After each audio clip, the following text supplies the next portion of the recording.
Hi there, this is Jennifer with Brome Fields, and today is day one of the 21 days of lace knit stitches.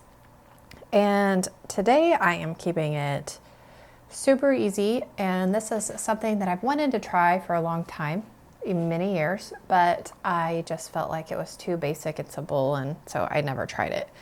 And what it is I am using different size knitting needles to create a different sized stitch. So I have a garter stitch, and then I have a stocking knit stitch. So I'm doing that by creating it with a larger needle size. So this and this and this are all size 11. I used a 17 right here. US 17, 12 millimeter. And then this is going to be a 15 millimeter, which I'm not sure what that size that is in the US.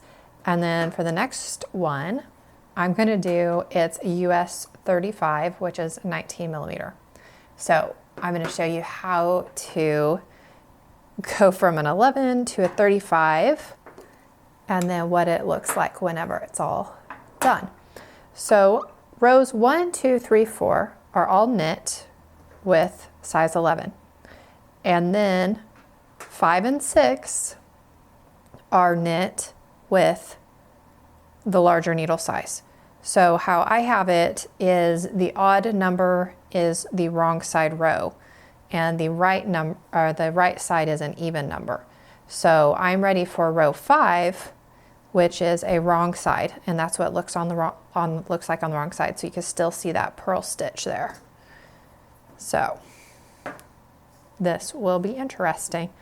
I'm not creating a nice pretty edge here on the side. I'm just doing normal just knit stitches, and I don't put this needle all the way in because that will stretch that stitch. So I'm just trying to do the tip, and really I don't want any tension because I do want to go and make it as wide as I can.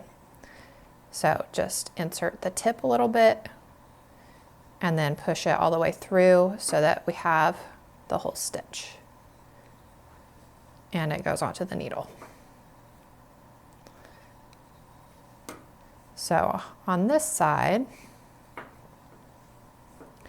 we are creating a purl stitch on the other side, but it's going to be small. So it's kind of, I don't know, I think it's kind of tricky. Tricksy, how about tricksy? Because you think that it's going to create a big purl stitch on the back, but it doesn't. It's a very nice elongated knit stitch without having to do yarn overs, which I like, because this is very nice and consistent. When I do my yarn overs, I'm not always consistent, but that is very nice and consistent. So on the other side, we're going to do the same thing. We're going to knit row 5 and 6 with the larger size needle. And I need a little more slack. And I am using Cascade Yarn Lana Grande. And these needles might be a little noisy. And I still just put the tip in, but I don't have to.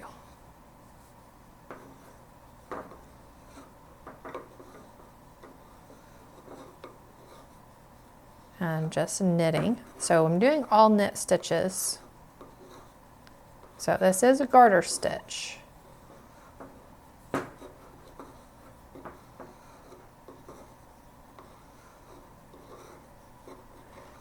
And after this row, we'll go back to the size 11 needle. Oops.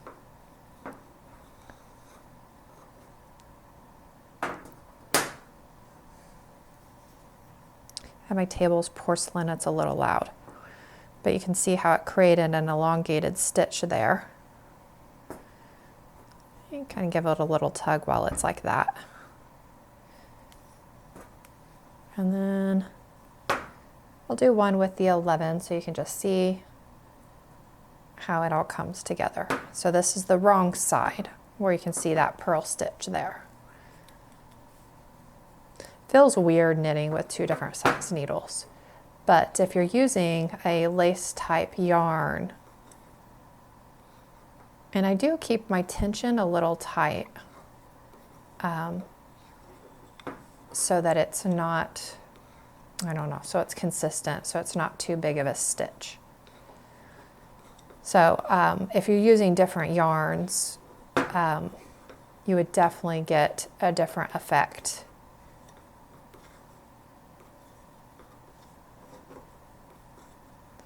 And you'll want to play with the size of needles that you're using, because obviously your gauge is going to be a little different.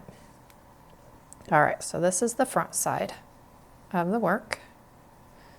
So then you can give it a nice tug. So now you can see a little better. So we had the, what was it, 17, which it didn't make, I don't feel like, a very big difference, just a little bit. And then the 15 millimeter, and then the gigantic 19 millimeter. So I could see that this would be really cute to like in a summer top. It'll give you a little bit of airy, or without having, I mean, you're just switching needle sizes for 2 rows, and it gives you a nice elongated, not like super lacy, just a little lacy.